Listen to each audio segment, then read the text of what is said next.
Hello guys, this is Robert with Campcraft Self-Reliance. How you guys doing today? Found it raining today. We're trying to work on this the Wilson build, and it is raining today, so hopefully that rain moves out here in the next several hours. But we got a lot of shop work to do on the inside, so before we get started, I'm going to have to do some cleanup. I got some leaves and debris that blows in here. My door to this shop is facing north, so we get a lot of our winds out of the north, so every time I have the door open, all the leaves and stuff blow in here. We're going to be doing a lot of cutting, grinding, and welding and stuff in here this morning. So let's get these leaves cleaned up. I got a few tools to put back away so they're out of the way for what we're doing today. So stick with us and we'll see what we can get done.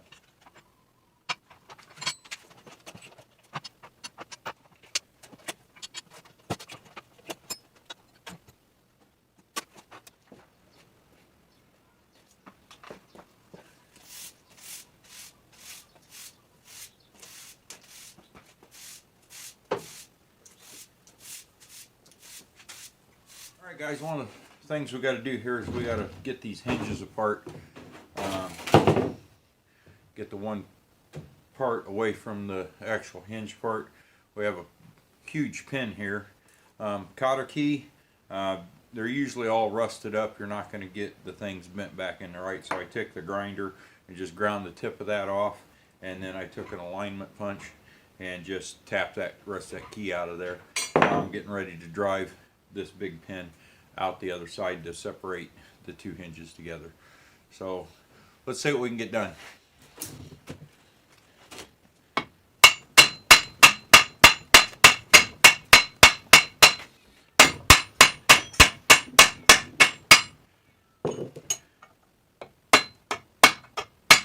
Once I get this off with some penetrating oil.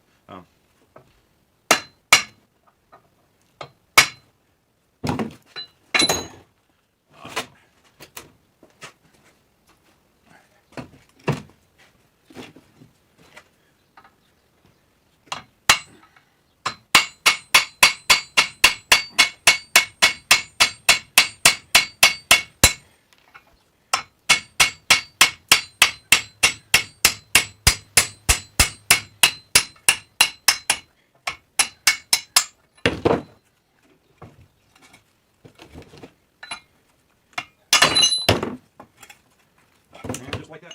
Here we got the pin, the draft punch. See here we got this, that's nice and tight. It's a lot better than the other hinge. The other hinge,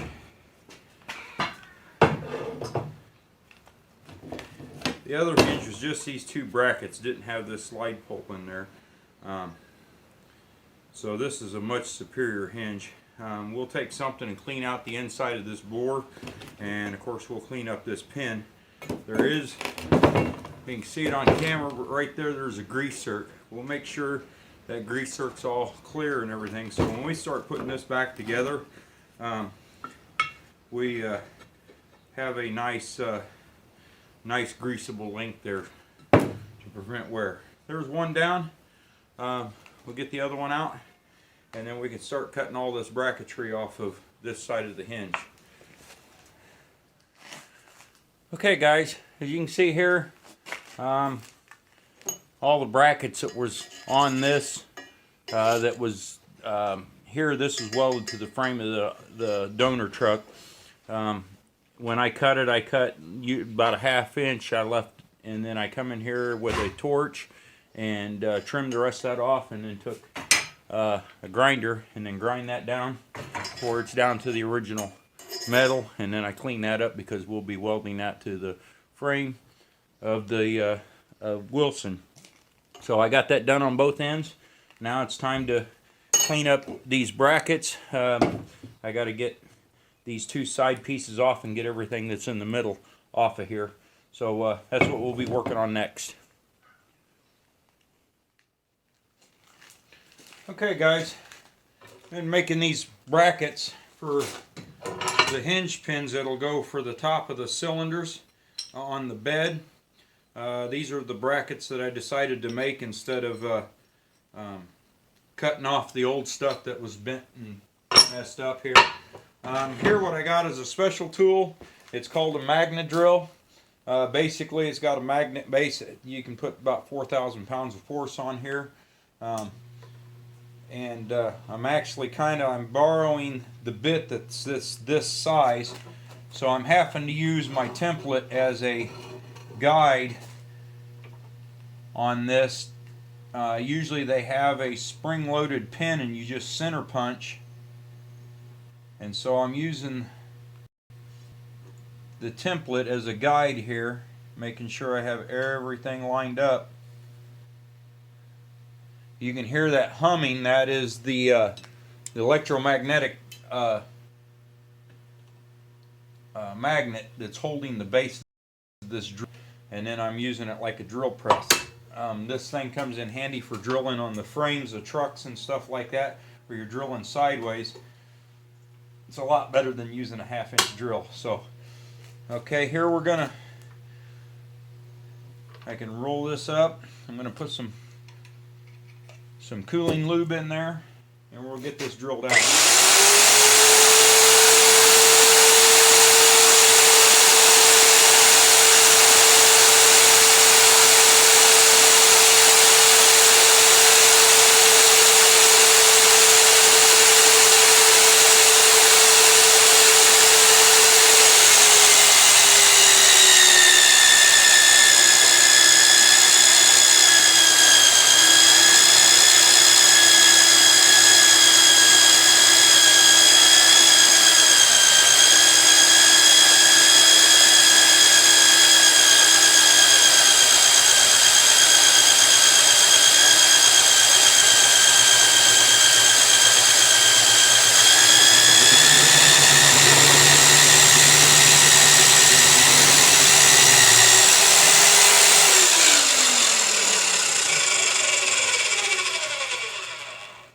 Make sure we got all the way through that thing. I'm gonna move that down, put that back in there, line it up.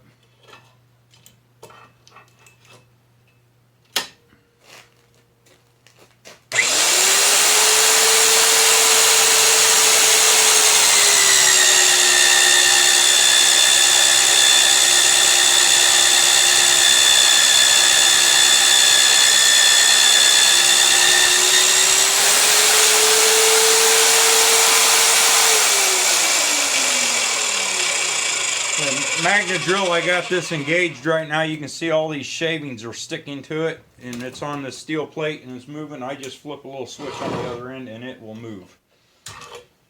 So here we drilled. This drill bit works a little different. That's still warm. Of course, this is a lot smaller bit here, but it doesn't cut a hole like a twist drill bit does. Usually you're supposed to center punch this, and this is spring loaded, and you just line this pin up with your center punch, and then this goes down and it pulls out a plug like that instead of a twist bit taking out all the rest of the material. This just takes out the outer portion of it. So we got our hole drilled. Clean up a little bit. I've noticed with this magnet drill too that you want to clean the base and everything off in between each different drill hole. And here we got our hole drilled. I'll put it out here because I got to cut it into a bracket like this now. And clean all the, I use that cooling oil.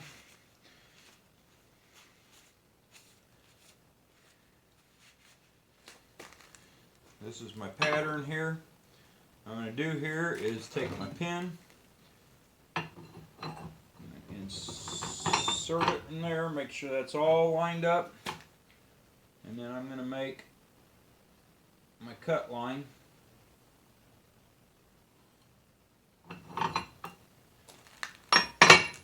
And then I have a power hacksaw here. I'll finish making that cut. Clamp that down.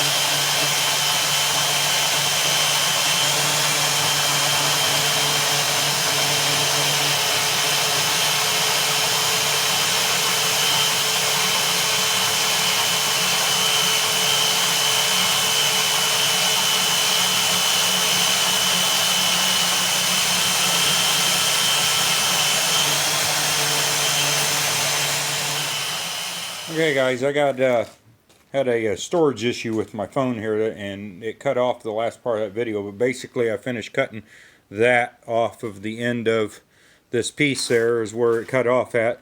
As you can see here, now that I have you can see two of these brackets here, I got the other two right here, but this is kind of the configuration it will be in. The cylinder, this pin will go through the cylinder too, and then these two brackets will end up being welded to another bracket on the bottom and the top side, or